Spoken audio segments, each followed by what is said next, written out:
Isn't that right? Huh? Isn't that right? Huh, brother?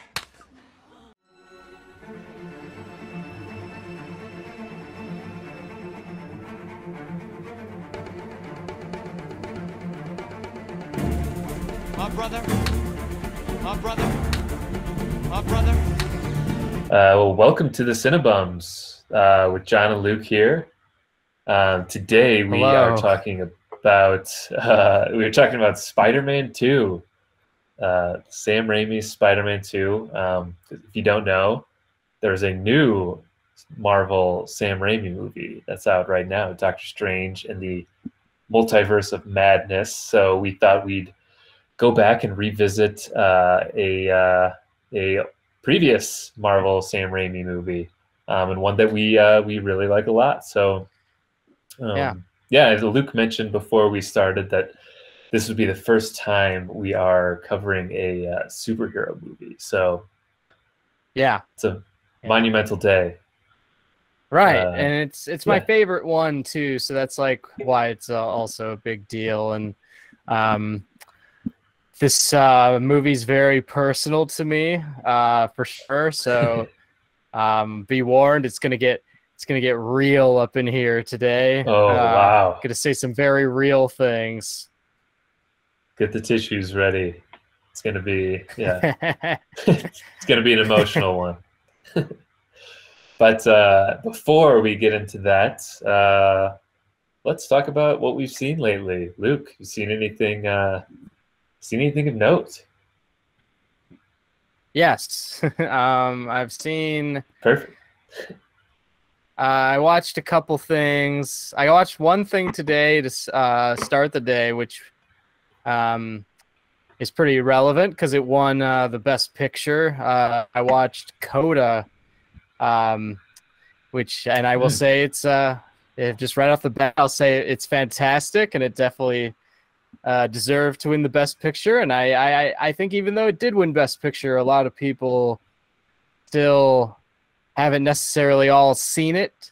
I feel like you could almost still make the argument that it is like slept on, and whatnot. I mean, I barely got to it, so but Yeah, I still haven't having gotten to it.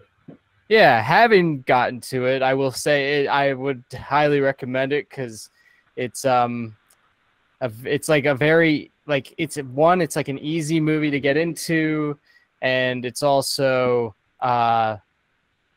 just like the story has like just I don't know, there's a lot of heart to this movie, and the story provides a lot of just great drama. Like Coda apparently stands for I'm gonna look this up. I'm gonna fuck this up. And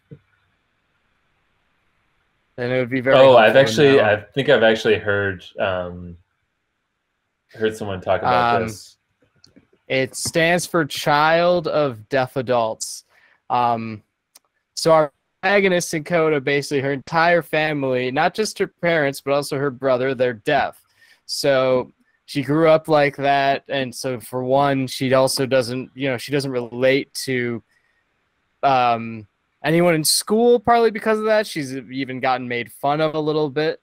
And then also her family is very reliant upon her just to get through their life, because every time they need to interact with someone, they need her to speak for them, because no one in the world understands sign language. So, for them, that's a tough time. And so you see I don't know, the burden that is that they semi start to become for her, and it ends up being about her having ambitions to go away and go to college, but she's felt the need to she feels this obligation to her family, having done nothing else with her than with her family before. So it's just really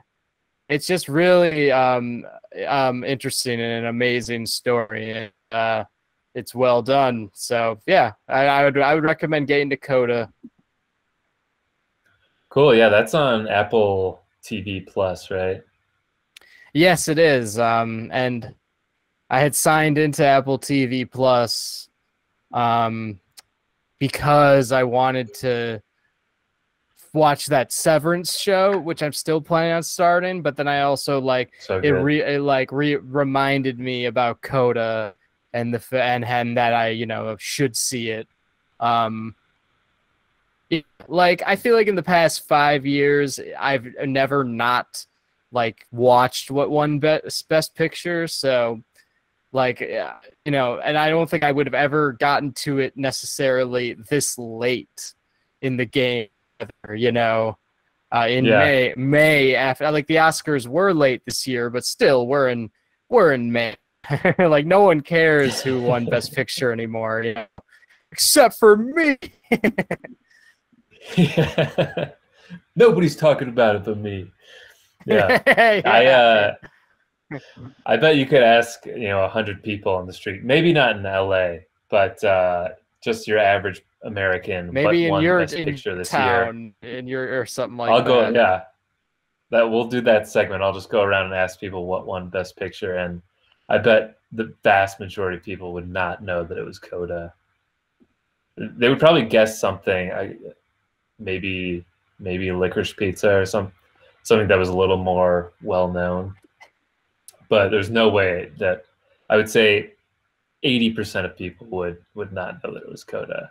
But yeah, and that sucks because I'm sure it's a great movie and everybody's been talking about how great it is. But yeah, I didn't know too much about it before the Oscars, except for when Jake was telling us about it. Yeah, and it's also under his list. remember that category, the gentle category? That motivated me to watch it too, because I do like gentle films, and I was just kind of starting my day with it. I find watching movies in the morning actually easier now for me than at night. Because I don't know, I find at night I'm like thinking about a lot of shit these days, so I don't know, like as a good when you're fresh in the day and starting the day, I think Coda is definitely a good one for that. If you're like having coffee to start the day, it's it is a gentle film. And I think that's part of the reason that motivated me to watch it. Cause I was like, oh, this is supposed to be good. I definitely was better than I expected it to be. It's very good. Nice. Yeah, there's this comedian. I don't know if you know Moshe Kasher at all, but no. But he actually his like parents were both deaf, and so he grew up as like a Coda too. So he has a podcast with his wife where he's talked a little bit about that. He has some funny bits about doing that. But yeah, that's I'd never even like thought about those kids like that. Like there are plenty of children out there who are have deaf parents, and that's got to be such a unique circumstance to like grow up under. So yeah, I'm looking forward to seeing that. I'm glad you brought that up today, because that reminded me I still need to get to it. Yeah, it's also funny. It has a really good sense of humor, and is like, it's very dramatic, but also they keep it very light a lot of the times too, and has charm. So that helps through it, because it could be a very heavy film, like way heavier than it was. Really dark and stressful. Yeah. That's good. Cool.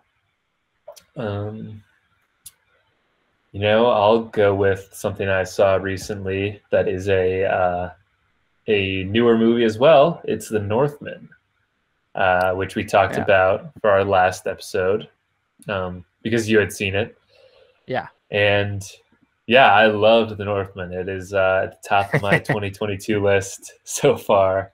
Yeah. It's quite an amazing movie, right? Like, oh man. Yeah, when it was like happening, even I was like, "Wow, this is a movie!" Like that's what I kept thinking, because like it's so big, it's so loud. There's so much like sound design qualities to it, and the camera like goes everywhere, and Oh, everyone's God, so yeah. angry and fired up in the film too. It's just, when I was just like, this is a movie, man. Like Yeah.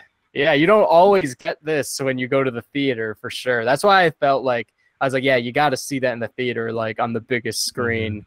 How big was your screen, John? The exact aspect ratio of Yeah. your Well, it wasn't not aspect IMAX, ratio, but unfortunately. okay.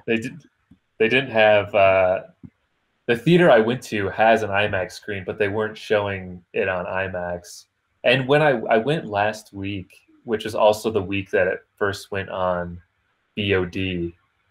So I wonder if they're like slowing down some of the bigger screenings for it, at least around here. Which so was crazy fast to go on VOD like this soon while it's still on its theater run. But Yeah, it I is crazy. spent the extra money to see it in the theater at least. And this isn't spoiling anything for anyone who hasn't seen it, but I just was so like in on this movie when well I would like there's a lot of anticipation being built while Skarsgård's character is still the little kid. But then when it cuts to that river, that shot of that river, and then the boat like Yes, starts coming into frame, I was like, yeah. That's hell what I meant. yes. Like the camera Yeah. kind of like, it like goes along one of those wires that they, you'll see, and then Mhm. it ends up on the boat, and they're there, and you're like, oh shit, this is It crazy. just pushes Yeah, in. yeah, it Yeah. pushes in. It's so calculated. Yeah, like, yeah, because like I think I said this last week. Like the story is really simple. It really is, but it's not like. It's like about how like Robert Eggers like does everything, and like telling it. It's Mhm. all like very precise. Like he has a vision for sure. And like it works to really immerse in you in the movie. Like that's why I like it. It's Yeah. just because like it's very immersive. For sure, you feel like you were in Iceland. While it's going on. Yeah, all of us in the theater, we were like doing their chanting along with them. Like it almost I think I was like tempted to do that as well, like I felt like we were all just gonna go just out of nowhere. Yeah, I was so fired up. Yeah. Yeah, and that's like I don't remember the last time that I came home from the theater and was that like amped up on you're like a wired from movie. it. Yeah. You're like suddenly I'm so angry. Yeah. What's happening to me? Like I just want to kick someone's ass right now. Yeah. That's the first guy I saw in the theater like just kicked his how ass.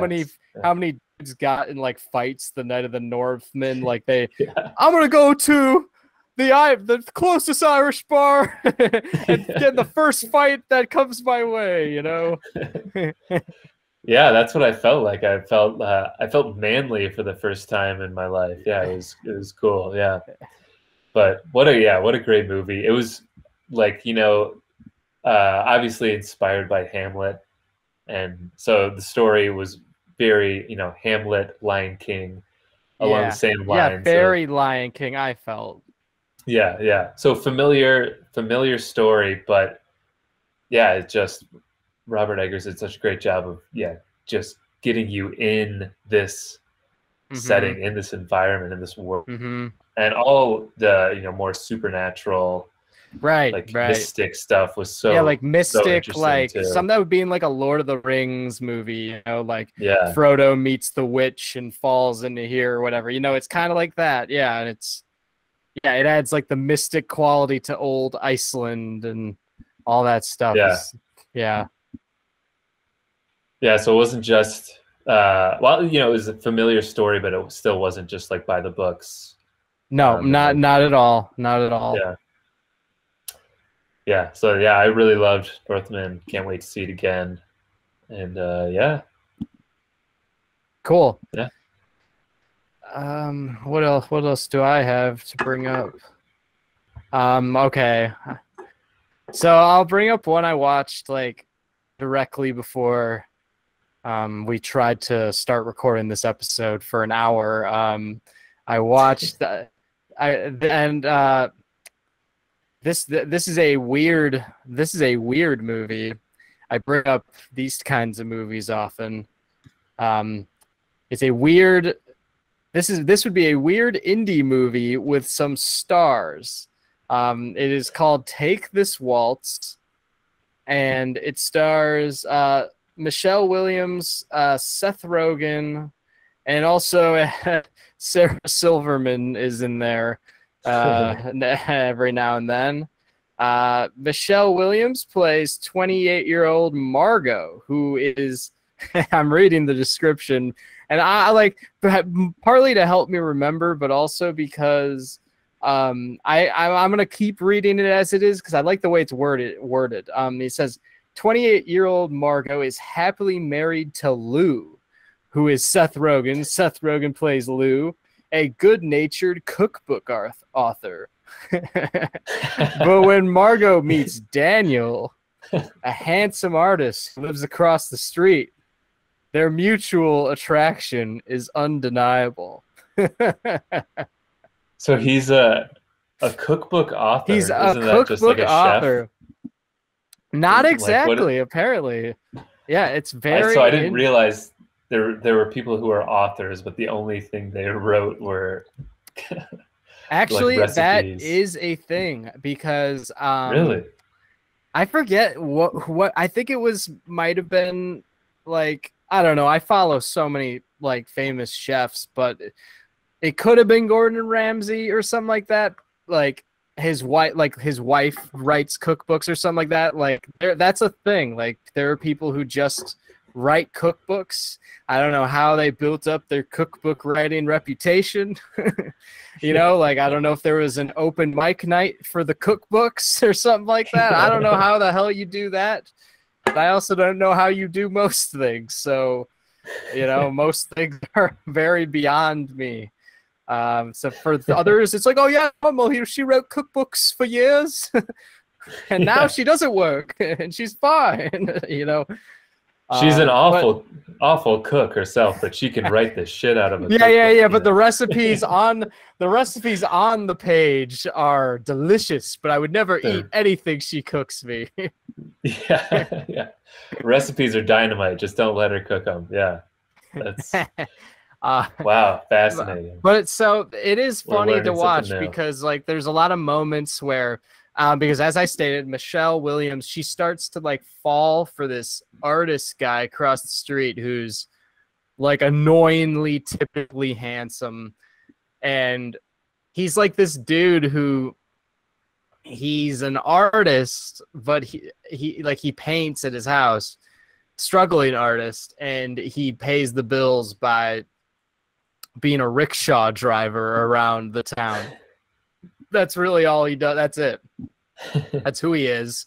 And of course he has this like free mentality, and then he lusts after Michelle Williams. But Michelle Williams, Margot, is like really dedicated. She clearly is into him too, but she's just so dedicated to Seth Rogen, Lou. And like but she keeps, so she won't let herself be unfaithful to him, but yet she keeps meeting with this guy over the course of the film. They hang out a bunch of times and basically talk to each other so much about like how they love each other and all this insane shit. But because she's so stubbornly like devoted to Seth, like she just never does anything, but yet she weirdly keeps seeing him. And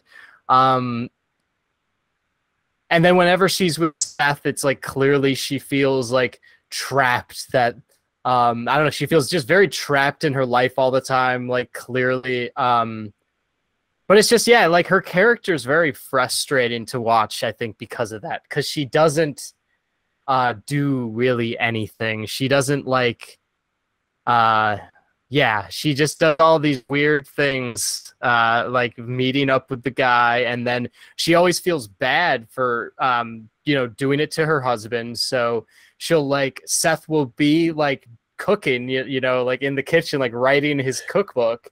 And it's funny because it's always chicken. That's like a running joke in the movie. They're like, she even tells like the artist guy, like, yeah, he's always making chicken, you know, like, you know, and how that like bothers her and stuff. But yeah, she'll like go, like, she'll try to like basically like seduce Seth and like, you know, try to start like showing affection to him while he's cooking chicken always, because she feels bad about seeing her artist neighbor. And Seth will just be like making chicken and he'll be like, why are you doing, like, why are you trying to like fuck me so bad while I'm clearly deep into making this chicken? Like, he's like, you know, doing all these things, like mixing seasoning and stuff, and then she gets mad about it, and there's like a conversation at a bar where she's like, why don't you talk to me about something? And Seth's like, well, there's nothing to talk about. Like, we live together. And she's like, you could at least try to talk to me about something. And she gets like sad about that. And it's just, yeah, it's just, it was a weird movie to watch. And it's, but at the same time, I will say it is kind of a quality film to a degree, but I think it writes it writes very frustrating characters, and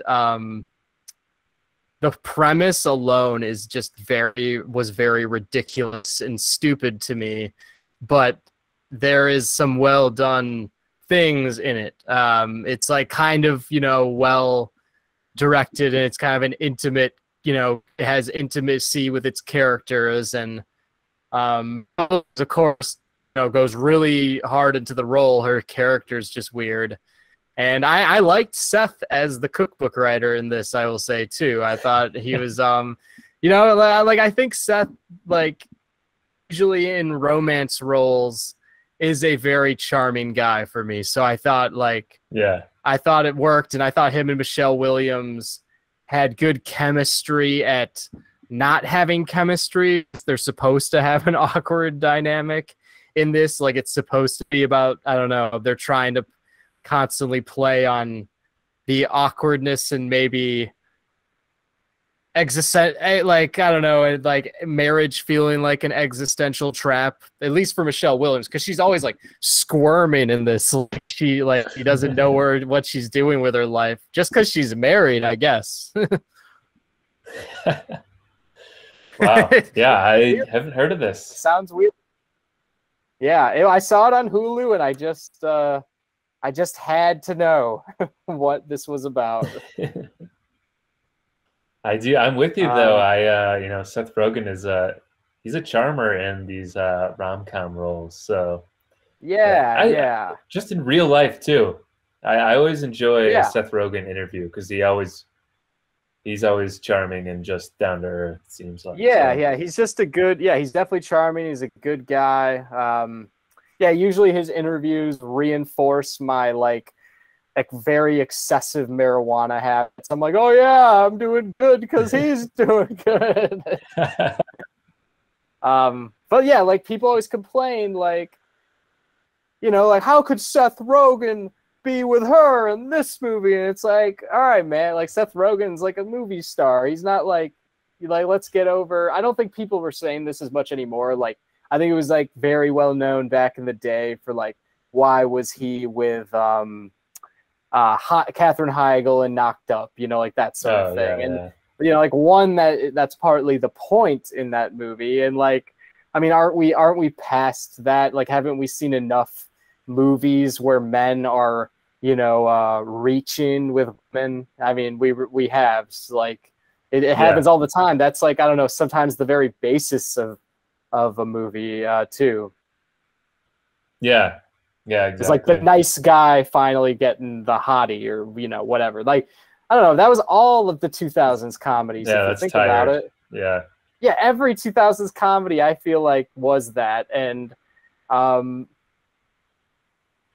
do remember as a kid, like, always eating it up like there wasn't enough of it, you know, like, because I wanted to think that way for myself. I was like, oh yeah, the guy can get the girl, blah blah blah. Like, even though he is a weirdo in this, but like, there's so many of that. Like, so we don't need us weird guys, or whatever you want to call, like we don't need any more like positive reinforcement from film, in my opinion, on that. You can get the girl, but like, there's that She's Out of My League with Jay Baruchel. Like, it's literally the exact thing. Like, I've never seen it, but I know it's that thing. I mean, it's in the title. Yeah. So, like Seth Rogen and Michelle Williams, I think, are like a good pair. It's nice to see, like, at least Seth's given some quality acting to do, which is, it's good. It's like it's a challenge to act alongside Michelle Williams. But anyways, what were you gonna say? I was just gonna say, have you seen Seth Rogen's Houseplant tour with Architectural Digest? You mean like the magazine? Yeah, but they have like a YouTube channel where it's called Open Door, and it's like Cribs, but like not lowbrow, like in his highbrow. In his house, or it's like in the store. In the house. Well, they don't have a office. Retail store. Yeah, the office. It's in their office. So like all the stuff. I have not. I'd be into that for sure. It's cool. Yeah, I figured you would. But yeah, he's just it's just another thing where you see Seth Rogen being an endearing, charming, charismatic guy. So nice. Yeah. Cool. Take This Waltz. Yeah, and also check out Seth Rogen in Take This Waltz with Michelle Williams and Sarah Silverman. I'm saying right. see it like it's coming out, but it's actually a movie from 2011, I'll be clear. So a random film, but you can watch it on Hulu. Yeah, I'd have to imagine if anyone's listening to this that they may be hearing about it for the first time. So, and they've heard about it a lot. So they heard enough about it. They're probably, there's no way in hell I'm watching that. All right. Well, let's see. Another one of note I caught lately is Three Colors Blue. Nice. I've seen that. I've seen the trilogy. I did that last year sometime. Now this is my I am beginning my journey into the Three Colors trilogy. This is my first one. I had I was just going through HBO Max trying to find something to watch, and just read the I'd heard of the Three Colors movies and heard great things about them.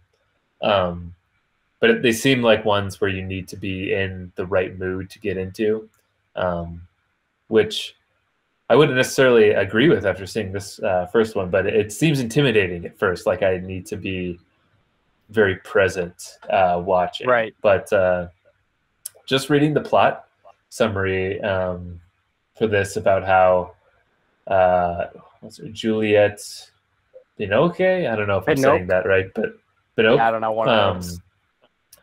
Well, it's not mine necessarily. It's anyway, the lead in it, her the whole premise is that she loses her husband and child, and is basically withdrawing from everyone in her life and becoming more of a shut-in due to this massive traumatic life change. And seeing that made me interested in watching that, because I've been trying to address my own agoraphobic habits developed over the past 3 years of working from home, and then plus a couple of years of lockdown that we all had. So so that's why I think this movie is very like Kimmy, which came out earlier this year. It's a good look into sort of what happens to a person when they start withdrawing themselves from just their social life and the people around them. And so I thought it was a great look into that. and it it got me thinking that I need to stop being such a curmudgeon and get out into the world more. So yeah, it was a very inspiring movie. I'm excited to see the rest of the trilogy. Yeah, this one it's a very heavy one. Yeah. The main character's in a very dark place. This is the one where she has the composer husband, right? Yeah, and she like helped write a lot of his arrangements and everything. Yeah, I liked that a lot. Mhm. Yeah, there's like a scene towards the end where they're like writing music together and stuff, and that was really cool. Yeah, this is definitely a movie I could watch again. Overall, it's very like a very beautiful film, but I could definitely watch it again for further understanding. Yeah. No, I definitely felt it was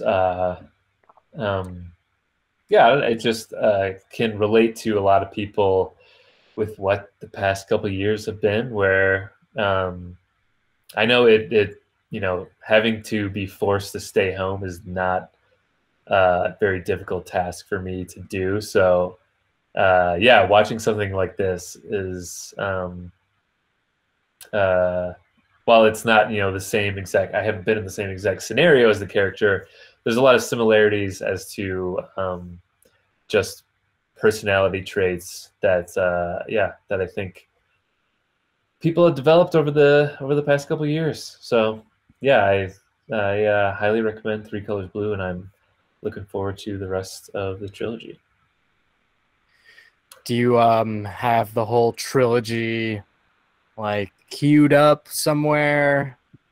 Yeah, it's all on my HBO Max list because I think they're all there. They're all on HBO Max. Yeah, that's good. So yeah, that's that. All right, I have one more. Cool. That was probably my last one. So okay, I'll round it out. This is kind of gonna bridge, like our not our last episode, but our 2 episodes ago we did a Nick Cage, just little. I don't know what it was, just a Nick Cage episode for that Cage match. Yeah, Cage match, exactly. And a movie that was brought up, I think, briefly, but wasn't really on the list. But like I was just saying, I want to see it. Is a movie called Valley Girl from 1983. Stars Nicolas Cage and Deborah Foreman. And one of the reasons why I wanted to watch it so badly is because going to the New Beverly Cinema, they play a lot of. Obviously, they play old movies, but they also play a lot of old movie trailers, and that is like part of the enjoyment of going. Is like I've found recently is getting to watch old movie trailers, and because they're so clearly old and funny for that reason, but they're also, I don't know, they're just so good for some reason. I like them so much. I think they're so well done. I always get intrigued by the movie. I don't feel like I'm being patted down the head like with the whole everything that goes on. Like I don't know, like I feel like our trailers nowadays are almost like too good. You just like get too much of an adrenaline jolt of the movie. Maybe you see too much. I don't know, but yeah. Like Element for instance, Draft House does something similar too. They'll play all old trailers and stuff too. Cool. Mm-hmm. Yeah, I've been meaning to go back there. Yeah, last week I went to the New Beverly and I saw like Friday the 13th Part 4, and they played like it may have been Part 5. I don't even know. It was the final chapter, whatever that one is. And they played like all the trailers for all the movies leading up to that, like in a row. and it was just kind of hilarious to see. Just because each new trailer was like this time he's back, and like it just shows another like kid, like more kids having sex in the woods, and Jason, it shows something crazy happen, like some violent thing, and then it just ends, and it's always like Friday the 13th. Part 2, and if like they were played all in a row, and it was just hilarious, like just to see. Yeah, I think you would dig it a lot. But anyways, one time I was seeing Licorice Pizza there, and so they played Valley Girl as one of the trailers, and it was just like I remember thinking this movie looks so like because like. It had such like a corny, like it showed Nick Cage like in the trailer being like, what do you want, and stuff like that. He's like really young, and it just like it looked like a ridiculous like high school romance movie from the 80s to watch. And like I was intrigued too because it's like about the valley, and that's where I live I'm currently residing. So and so I was actually at this story about the movie's getting way too long, but I was actually at Amoeba Records last week, and Nice. I saw Valley Girl on DVD, so I bought it, man. Yeah. I bought it and I watched it, and it's pretty decent. I will say. It's pretty decent. Yeah, like there's a line at the beginning, like Nick Cage is supposed to be like the guy who distinguishes, like he's like the front cover says like she's from the valley. He's like so not, and Nick Cage is supposed to be like I don't know, like a typical like just I don't know, more like less down to earth LA guy. And so like at the beginning of the movie, like his buddies like they're at the beach, and his buddy's like, do you want to go to a party in the valley? And Nick Cage's like, I don't want to go to the valley today, man. I'm not trying to go to the valley. And it's just, I don't know. Like he meets a girl there, and they, fall for each other. But it's always kind of about like, oh, he hangs out with a different crowd. He's different. He's from the other side of the hills, like that sort of thing. Yeah, it was good. I enjoyed it. Nice. Is this like what era is this? Like 80s? The 80s, yeah, 83. 80s. Gotcha. Cool. Yeah, I'm gonna check this out. It got me excited that you went to Amoeba and you bought a DVD of Valley Girl. Every now and then I love going in stores like that and just looking through the old like DVDs and everything. So right. Cool. They Pretty do nostalgic. have they do have a big selection, so it's kind of hard not to. And it's like it's a good way to like I don't know, just like discover movies and stuff like that, like in a way that you wouldn't by just streaming. You'll find just random weird stuff that you never would, so it's cool. Well, cool. All right. They're interviewing Draymond Green right now. Yeah, I'm guessing Warriors won. I assume they won. It's crazy that he's out on. He's doing Inside the NBA right after Western Conference Finals game. Like he won game 1, he didn't win game he didn't win the series. Yeah. He won game 1 at home. Like what's why is he on there? It just ended too. It's not like. Yeah, and he's like clearly like I don't know. He's clearly talking shit about something too. Yeah, I feel like they're grooming him to be on there once. Yeah, Kenny or Shaq leaves, whenever or Charles. Yeah, I don't know. I don't mind Draymond, but I feel like he's not nearly as entertaining as the other guys. But as those guys, definitely not. No. Looks like they're having fun though. And then Dwayne there. So they have so many. They're just like stacked now. It's like nobody can get a word in. But yeah. Anyways, We got to talk about Spider-Man 2 today, the main event. Yes. A lot to say about that, and I have wasted a lot of time already talking about Take This Waltz, like when we when we're talking about Spider-Man 2. So we'll just have to dedicate another episode to Take This Waltz so we can get all your thoughts on it. Right. So, well, how old were we when Spider-Man 2 came out? You know, what age? What year did it come out? 2004. So it would have been I would have been 11. Yeah. 4th or 5th grade. Yeah, I'd say so.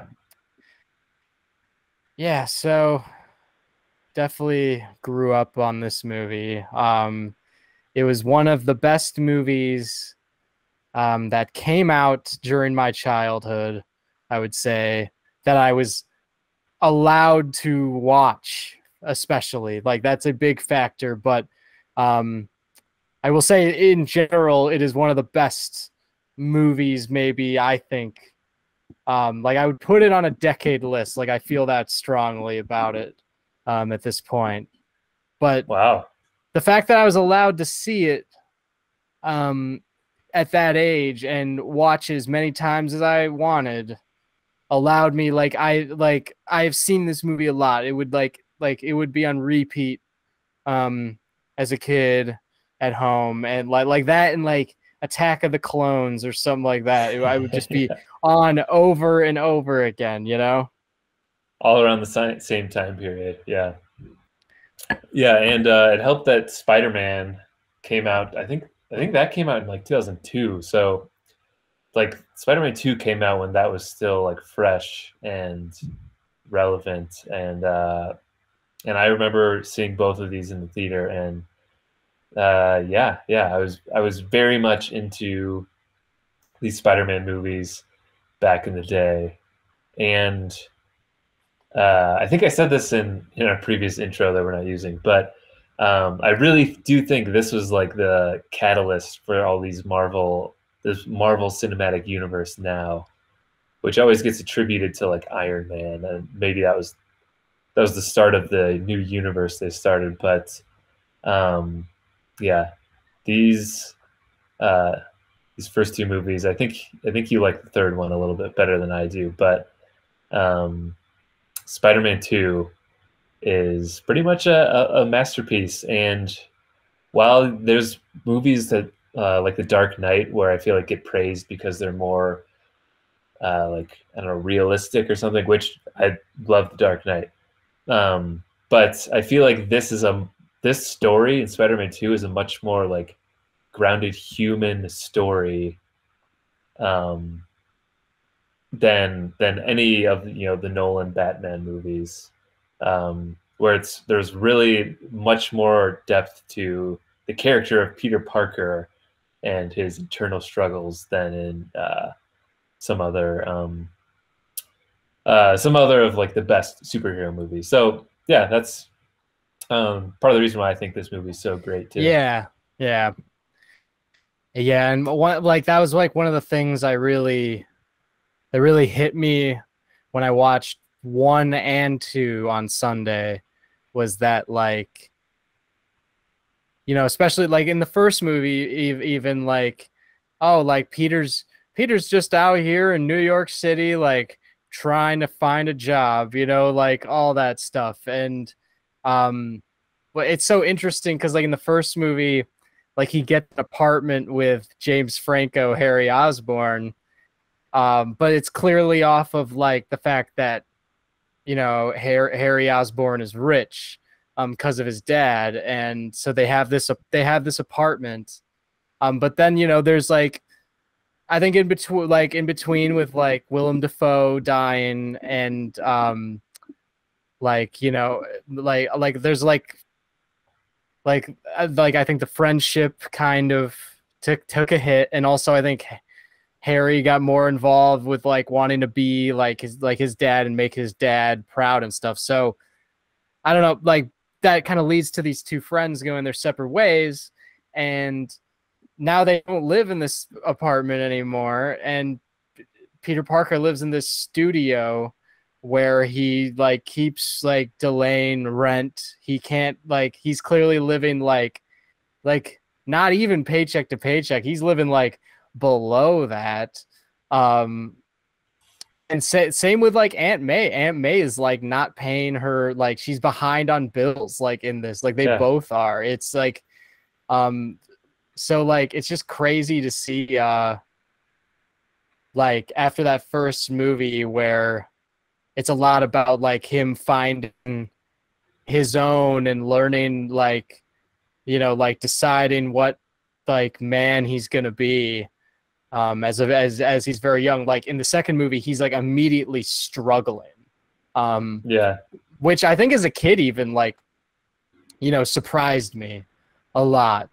Like I remember wondering like right from the beginning as a kid, I'm like, wait, he's delivering pizzas? Why? You know, like why? And like I didn't get it because I felt like, yeah, I think even as a kid, I was like, shouldn't he have momentum from the first movie to do better than delivering pizzas? And I feel like that's part of what you're saying. Like there's like a very realistic very human approach and a very more everyman approach to the character of this superhero than like any superhero movie ever has, you know? Yeah. Like I don't think the MCU can try to like they wouldn't be able to like if you combined all the relatable characters, they wouldn't have as like a relatable one as this as Peter Parker in this one, at least for me. Yeah, I agree. And that's how this one starts out. It's like the complications of the spider life. And it's also not like, you know, as a kid, I would think like, yeah, why doesn't he have like a bunch of money and everything? But it's not like being a masked vigilante doesn't have any salary or, you know, health benefits or anything. There's no PTO when you're a masked vigilante. So yeah, he literally has to make ends meet by delivering pizzas or taking, you know, pictures for the Daily Bugle. It never really hit me until I was older that it's like, oh yeah, he doesn't get paid to catch criminals and stop crime in New York. That's literally like a hobby that he does. It makes sense that he's struggling, and and that's what makes it, like you said, so relatable and real. Yeah, and I like noticed things like Jameson totally rips him off like to the brim with those photos. Like I forget what I know like I haven't memorized like what his rate is for all those photos. He gets like I don't know like 300 for all these photos that he takes of Spider-Man. He's like the only photographer they have who's giving them those photos. And they put them all on the front cover, and like they are using it to like for their business, to up their business, and they lowball the shit out of him all the time for all those photos. So like that's just something like I like I empathize with it a lot more than like when I was a kid. I would not have cared about that as much. Yeah. And another thing that like I've talked to Jake about this movie before. It's kind of like Spider-Man 2 has a lot of similarities to me at times with like Francis Ha, because it is about like a youth in New York who is just really struggling in adulthood, very like struggling to do like normal adult things, like how he's late to he can't make a play on time, stuff like that. You know, he's just like the little thing, and it turns out to be in a ways like Francis Ha, a very good like tool for like some really fun like slapstick comedy throughout, just like like just he's late, you know, like the pizza later. You're late. I'm not paying for those, you know, like it's Yeah. Mm-hmm. like it feels like the whole city is just against him all the time. And Sam Raimi does such a good job of character. Like everybody in the movie, you usually remember. Like if there's just like a New Yorker who says like, "Hey, Spidey," like once, you usually remember them. So like I feel like these like Spider-Man movies also just do a great job of making the city of New York a character in it. I would also say Yeah, here yeah, you'll relate definitely, to yeah. this probably more than Francis Tom, but it's also a little like inside Llewyn Davis of superhero movies, if you can relate to Yeah, that. yeah, that's also true.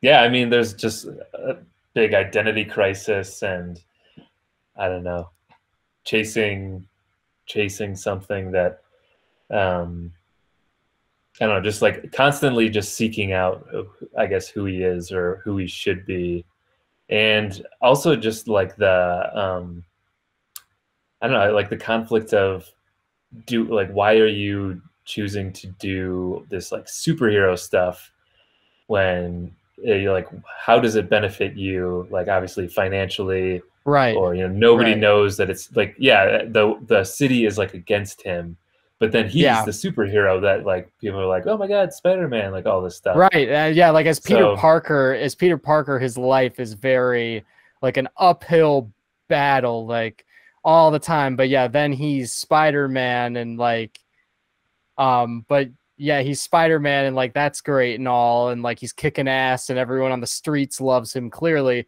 But then like the press is going after him, which is what's funny about the press going after him is like even everyone at the Bugle loves Spider-Man, but it's just like Jonah Jameson like it's just him, alone. Yeah. yeah, like I didn't notice this before, but there's that short scene where they find out that Spider-Man's like, they find Spider-Man's costume in the Right. garbage, and Bill Nunn is like looking super sad, holding the paper that says like Spider-Man no more or whatever. Like I never noticed that before, just like the little Right. moments where you see that. Yeah, doesn't he say like abandoned his masquerade or something like yeah, that? yeah. Which man, Yeah. J. Jonah Jameson is such a great character, and Yeah, you're getting that's like one of the best parts of these movies. one of the best like American character actor performances like I think we've ever had. It would be similar to what's that guy's name, man?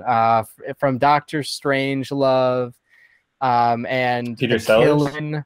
No, The Killing. He's in The Killing. The big actor. Yeah, yeah. Sterling Hayden. Sterling Hayden. Yeah, it's like Yeah. something he would do. It's just I don't know, and it's just so brilliant and Yeah. yeah, That's a good it's just, good pull. Yeah. yeah, and I think in like it's a great introduction to Jameson in the first movie, but in the second one they give him even more to do. So I like that especially about it. Like there's, like we said, the costume thing that he finds the costume. And then there's like the hilarious scene where he's admitting he was wrong the whole time. And then he takes the costume back and he goes back immediately. And he's, and it's just like kind of that great things are back to normal moment. And then the fact that like his son is like, all the stuff with his son and Mary Jane, he's just around more. So like, you gotta like, that just adds more, to this movie. Yeah, definitely. And I wrote down some things, and one of the things I just wrote down was J. Jonah Jameson, because he's so great, specifically in this. Yeah. And yeah, I mean, I feel like the beginning of this movie is a lot like a rom-com where a guy is down on his luck. Yeah, that's why I love it so much. Yeah, he's late on the pizzas, and then he's late for class right after. And then I think he gets like right after that, he gets like lowballed with the pictures, and he's like, "You've turned the whole city against him." And he has this whole day, and suddenly he goes to like Aunt May's. And after this whole day, he goes all the way back to Queens to go visit Aunt May. So you're like, wow, this guy is just what an enduring, like lovable character he is. Like, oh my God, like he's so enduring through all this. So he just eats so much shit constantly, but he has like clearly such good. He just wants to do good and like help. He doesn't just think about himself either, and it's just I was like in love with that throughout. But so then he visits Aunt May, and they're like, "It's your birthday, Peter," and like then it's like, "Oh, the gang's back together." You know what I mean? Like, and then you see his like apartment and all that stuff. And I guess we haven't talked about yet is Alfred Molina. Who is great in this movie. Mm-hmm. Willem Dafoe is great in the first one, and Alfred Molina. Yeah, they're back. Is that what you're about to say? Yeah, in a way. Yeah. And this one, James Franco as Harry Osborn, he's way more over the top. Right. I thought that was hilarious. Yeah. Yeah, it's so great. And he's the one who sets up Peter with, he apparently, Dr. Octavius is one of his heroes or something, and he's doing this paper on him. And so Harry's this big shot now, and he's happy to pay the bills. Happy to pay the bills, Otto. I can get you as much. I'll get you as what is that thing called? Oh, it's some like ends in like tritium. IUM or whatever. He's like, the tritium. So I can get you as much tritium as you need. Like, what he says, I just love how ridiculously on point for like one of these like guys he is. Right. So he's like doing the demonstration. Like, there's only this much of tritium on the planet. I'd like to thank Harry Osborn and Oscorp Industries for providing it. and that's so he's like, happy to pay the bills, Otto. Yeah. Yeah. Whereas then Peter is still just like this like nerdy, shy, dorky kid. Yeah. Peter literally just like happy to be there. Like he's just happy that he knows Harry, who could get him into this thing so he could write a paper, like literally in there doing research to write a college paper. Right. And he's like late on the paper too. He's like, I was planning on writing the paper on Otto Octavius, and Harry's like trying to become like, I don't know, a billionaire or something like that. So it's just crazy to me. And like I was saying this while I was watching it with Jake, I was like I can't believe like none of Peter's friends are like helping him or Aunt May with money at all. Like Harry's clearly doing great. All his problems are like rich people problems, and like I don't know if Mary Jane is like that much money, but she is on the Broadway show with all the signs that are on that wall. Her faces so everywhere. Yeah, like you guys are gonna let Aunt May like live paycheck to paycheck right now, like not be like have to try to refinance her house, like come on. And that beginning scene where they're at her house for Peter's birthday, didn't she like cook for them or something too? Did they have food? She cooked for them. And in the first movie, she's the one who like prepares the Thanksgiving dinner for like everyone, and like Willem Dafoe like shows up late. Like they both show up late because they were fighting like beforehand in like the burning building, but Willem Dafoe comes like late with like just a fruit cake, and like that's all he brings. Like I'm like, dude, you're like the millionaire here. Like, come on, you're like the Tony Stark of this world at the moment. Why are you? Yeah, the Osborns are. Hey, I mean, Yeah, right. Maybe it's a lesson. It's how you stay rich. You don't pay for anything, I guess. I bet if it was the Marissa Tomei Aunt May, then Franco would pony up and help out, you know, Right, right. because it's his old lady. He's not going to bother. But yeah, that's a good point. Nobody's helping him out, and all of these, you know, like Doc Ock is saying something about Peter too. He's like, Peter Parker, brilliant but lazy, or something. Oh yeah, I love that. It's line. like he tries. I love it. He tries so hard to do it. Like he tries to make it on time to the play, but then he gets taken out of it because he feels responsible to take care of some criminals or something, or like he tries to balance all of these things. But yeah, he gets no respect from everybody else.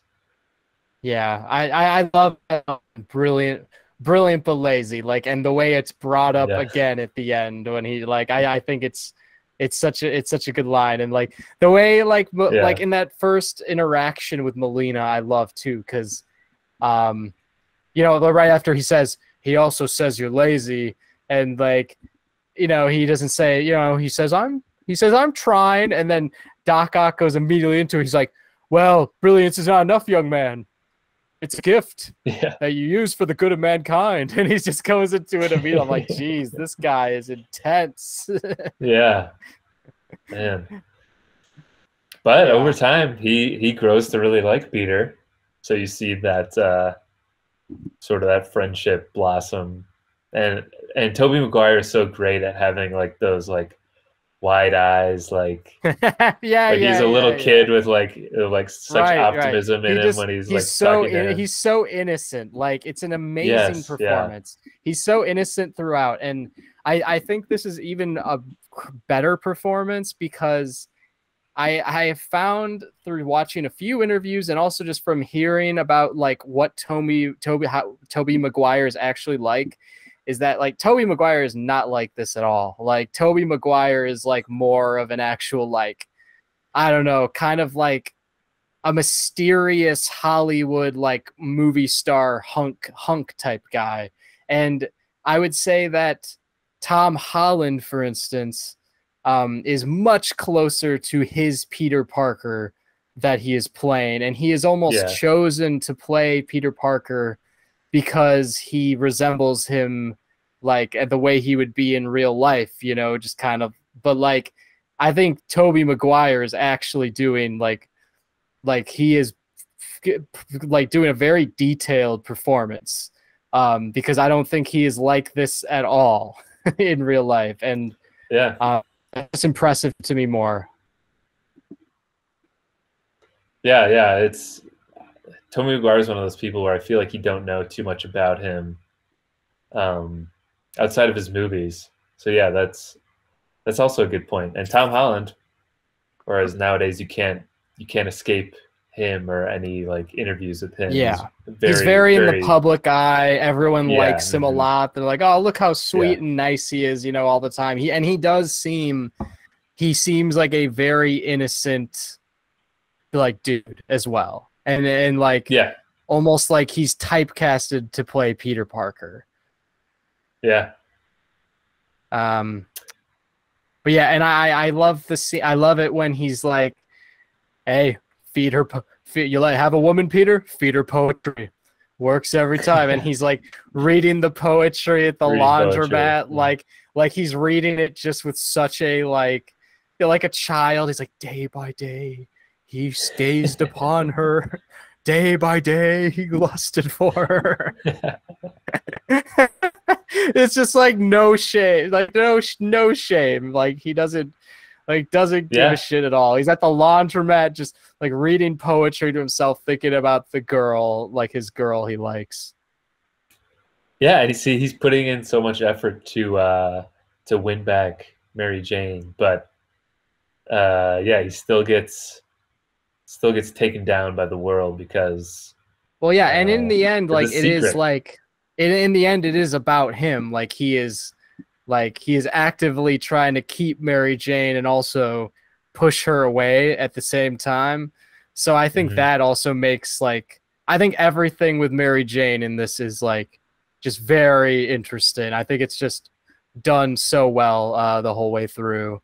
Yeah, because like in the first movie, he's just obsessed with Mary Jane. Everyone is obsessed with Mary Jane. Yeah. Like the very first scene where they are being shown the spiders, there is like 4 guys in this high school class, Tobey Maguire and James Franco included, that are just lusting after Mary Jane. Like it's like she's the only girl in the class too, and it's it's crazy. And so the fact that he's like feels like he's being mature as by like not being with her, but he's also like making himself miserable, you know, and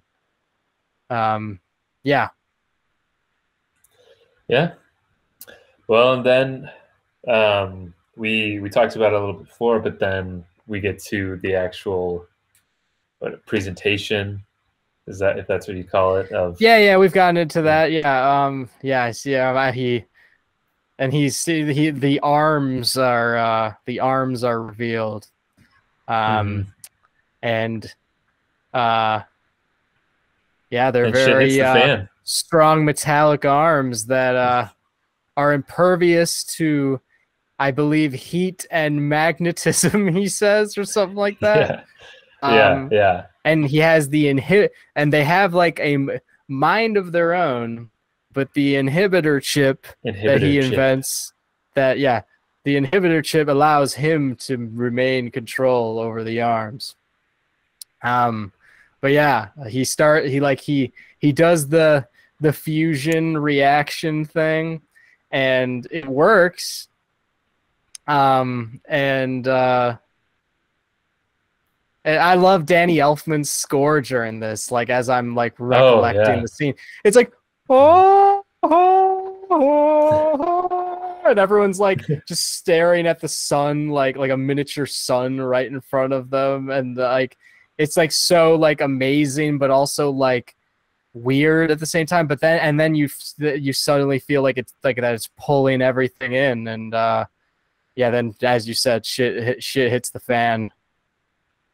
Yeah, and then this is basically the villain of Doc Ock is born in this scene. Yeah, because his wife dies. Rosie, his right wife Rosie dies, and he gets just like fucking zapped by the like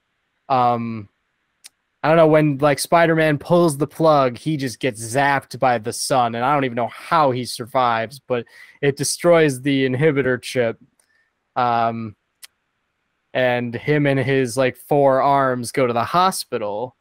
And so before we get to the hospital scene, which is obviously a great one, there's a great moment where James Franco comes out of the like the building, and he's like, I'm ruined.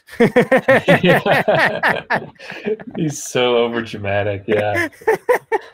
Because he's so young. Like it's just like I feel like he's playing it so well. Like he's so aware of what a brat Franco, like Harry Osborn, is coming off of in this movie.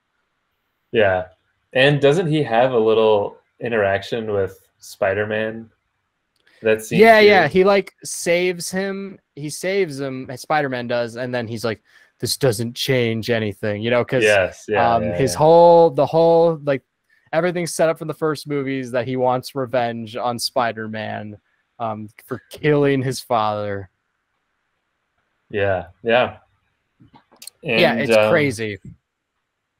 Yeah, and then we get to the hospital scene, like you said, which may be my favorite scene in the whole movie.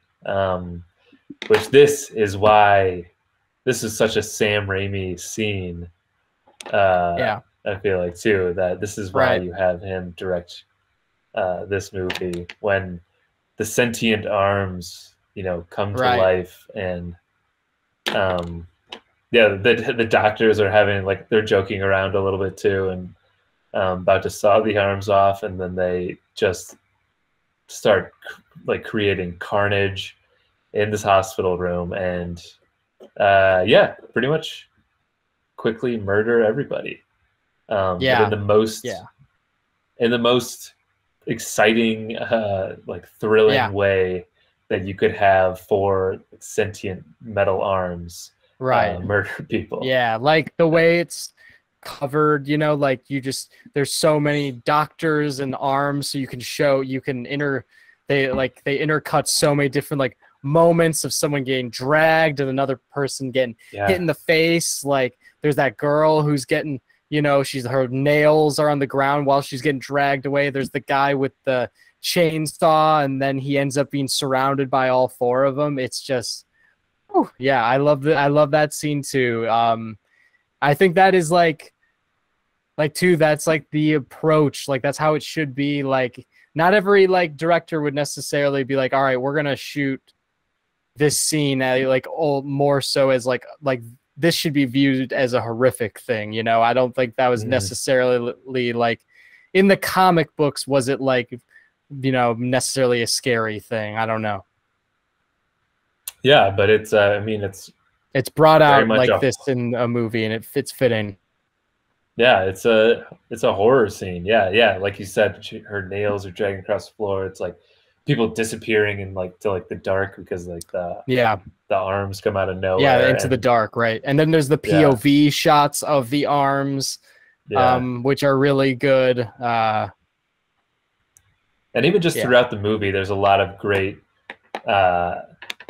just like suspense and where you feel like the arms are gonna pop out of nowhere. Right. They just come into the frame, and it's like there is like a couple of times, like I think when James Franco he's drinking whiskey in his penthouse, and he's like on the newspapers, he's like where are you? Like to Spider-Man, he's just like looking through, like that's gonna do something, you know. And then he walks up to his balcony, and then the arm just shoots out at him, and it's crazy. Yeah, that's I mean, that's I don't know. I just feel like that's such like a unique strength of this movie is making the aspect of the villain like genuinely scary and frightening. And and you know, in that scene, you know, he's like looming something, and so does James Franco. And then, but it's not like the jump that is the big scare, but it's like the anticipation of something about to pop out. Right. Yeah, and it uses like the Jurassic Park style, like type of use of sound where you just hear the thumping of him coming up the building. Yeah. And we didn't mention this before, but another great slapstick funny scene is when he's trying to get into the theater late, and Bruce Campbell is the usher. Right. Reading the sign to him and everything. Great scene. And he's like, it helps to maintain the illusion. Yeah. He's so over the top, like an usher that really cares about his job too. Yeah. Never seen the play because I'm an usher, but I believe in what we do here. I respect the performance. Yeah. And I almost feel like the chainsaw in the hospital scene that one of the doctors picks up is sort of an homage, an Evil Dead to nod or some Ash. Yeah. Nice. That's what I assumed. I love all of Bruce Campbell's cameos throughout the whole trilogy. Spider-Man 1, his cameo is like one of my favorite scenes in the movie. What is he in Spider-Man 1 again? I can't remember. He is the fight. He's the fight announcer when he fights Bone. Yep. Yeah, and pretty much everything about that scene is like I love, and Bruce Campbell just adds to it, just his energy he brings to it. He's just like, for $3,000. Yeah, he's got that gold suit on. Oh yeah. The gold suit, the hair. Yeah. Yeah. I remember as a kid thinking too, wow, $3,000, like thinking that was so much money when Spider-Man 1 was out. Oh yeah, yeah, man. Well, anyway, where were we?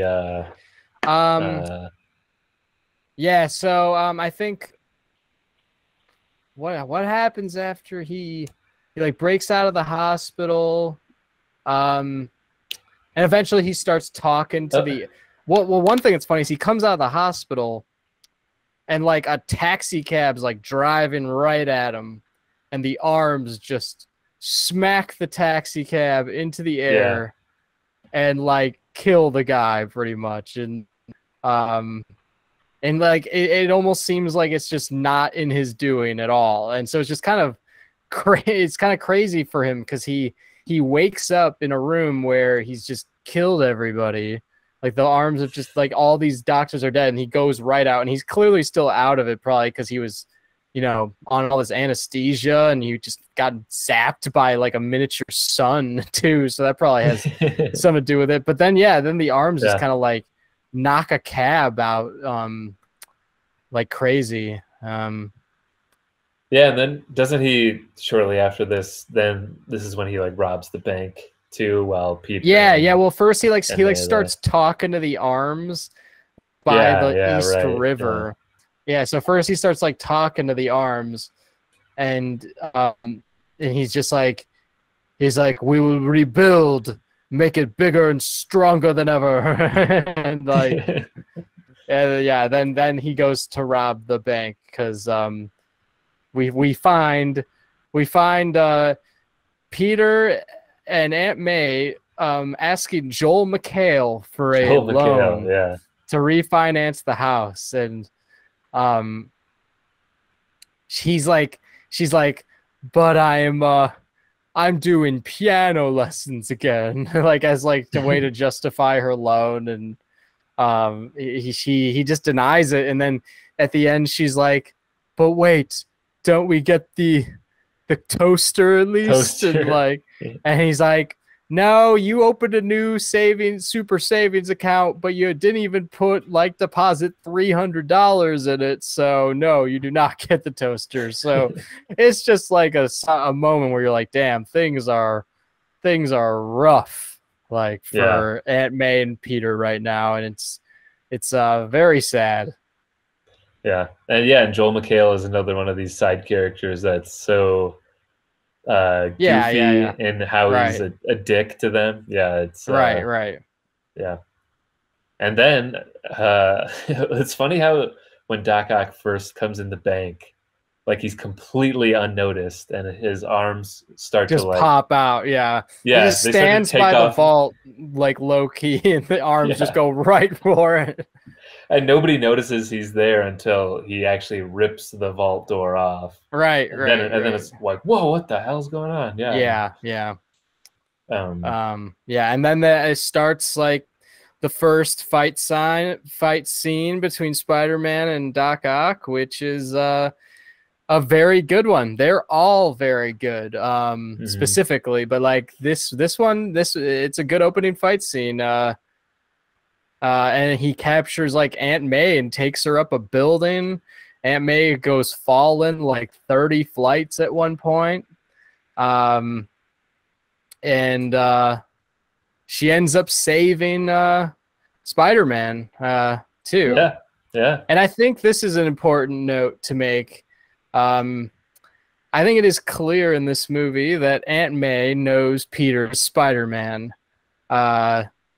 Especially seen later when she kind of like very directly, like as Peter is going through that whole crisis, she kind of very directly goes to Peter and says like, you know, like Spider-Man, like, you know, gave like whatever the boy who's helping her move, like he gave, you know, him something to believe in. Now he's wondering where he's gone. He needs him. You know, she's very directly telling Peter, like, you know, hey, whatever you got to figure out, because like you know, you're needed out there. And I think that like that kind of unspoken, very subtle thing is like very brilliant. The fact that she clearly seems to know. She seems to know, and I like that a lot. And because she right after that says, "So could you help me lift that desk there? But don't strain yourself." You know, and he kind of laughs like at that. You know, like he knows that she knows. Yeah, well, I think they have that interaction after the bank scene. I forget what he says, but he says something to her as Spider-Man, and then she's like, Yeah. "Wait, what?" And then he's like, "Oh, I gotta go," and then he goes, and yeah, I feel like that's the moment that like she confirms or finds out for sure that he's Spider-Man, maybe. Yeah, but he pretty much saves he saves Aunt May, and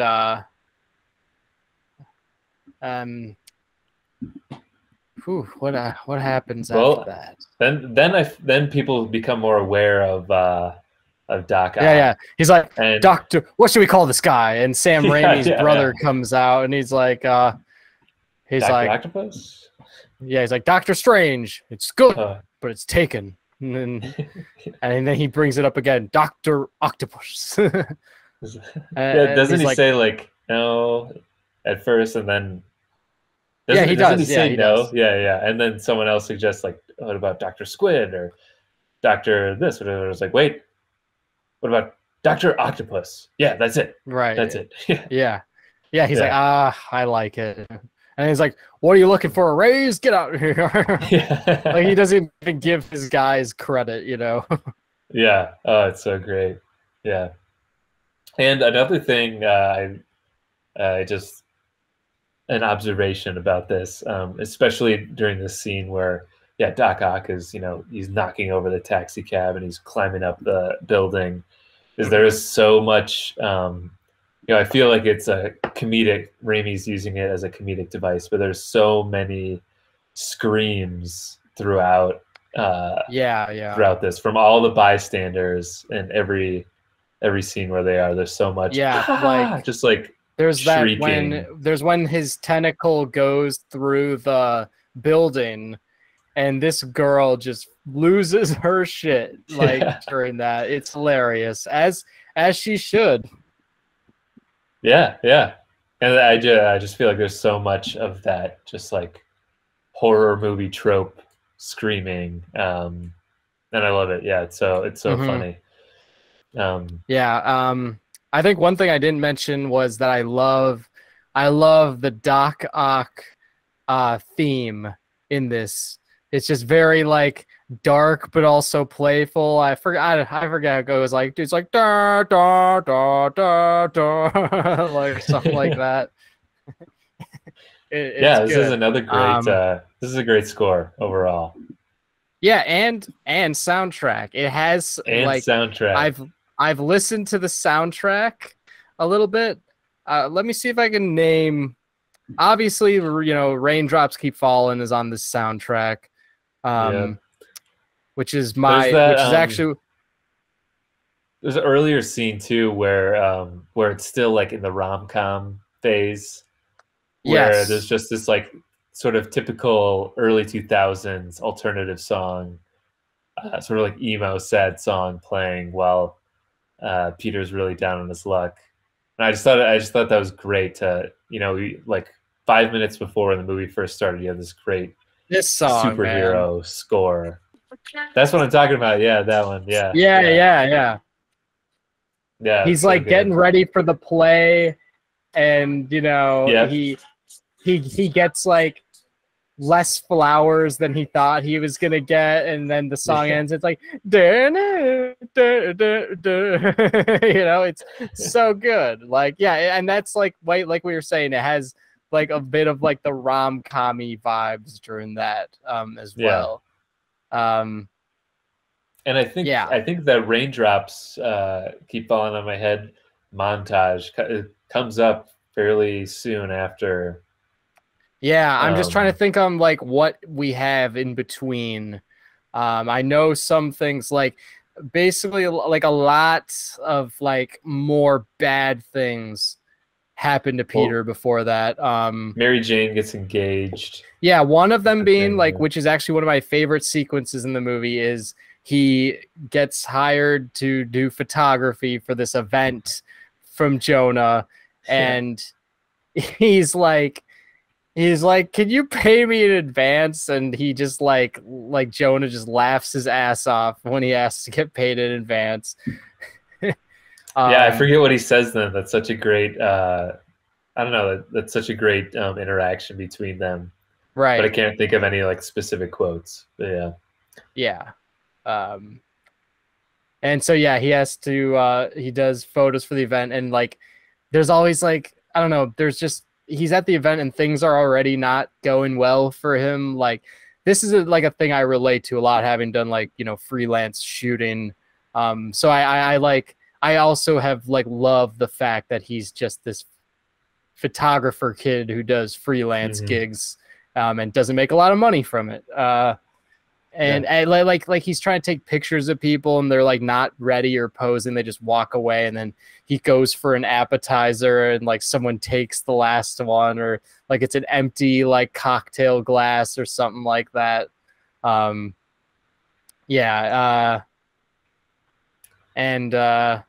then like Jonah wants him like to take pictures, like he's like, take a picture with my wife and this guy, or like, how about the mayor and his girlfriend? You know? Just dragging him along to take all these pictures of him. Yeah, like of high, it's like a New York high society party. Yeah. And then he talks to Mary Jane, and he's like, I don't know, it's so complicated between these two, you know. I'm trying to like go over like what they're saying to each other, but like he's like, I'm still interested, you know, but I can't, you know. And she's all like, you were late to my play and you're like disappointing me all the time, like, because, you know, if you think about it, like she's like supposed to be the most important thing in his life, but like in this whole film they see each other like they've only seen each other like a couple times to this point. Yeah, and it's like, yeah, they really have. Yeah, they really don't see each other that often, and so like it's kind of like, yeah, I guess you do feel the weight of the fact that he missed his play, you know.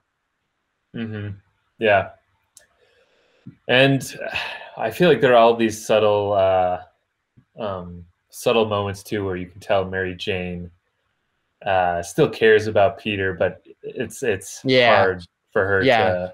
She doesn't rely on him. He's not reliable because he's never around. So you also can't blame her, but you also can't like not feel very bad for Peter as well. Yeah, because he's very sad. He's very crushed by this. And so following this, Harry is getting drunk at the bar. Like he gets some champagne for them, and he's just like, leave it to the bartender. And then Peter, he goes up to Peter and he's like just going after him for not telling him about his, you know, about like where Spider-Man is, because he's like convinced that he's hiding Spider-Man because like that's how Peter makes like a living. And like he says like, you protect him because he's your bread and butter, and like it's not like Peter's successful. Like let's pump the brakes. It's not like, I think you have the wrong impression of how Peter's doing, Harry. Yeah, he's just like taking out I don't know, like his own insecurity. He's projecting onto Peter. But and then is that same scene where he's he just starts slapping him. If you knew who he was, would you tell me? Well, that's like the first one. That's like the first scene. Is that if you knew who he was, would you tell me? And he's like, he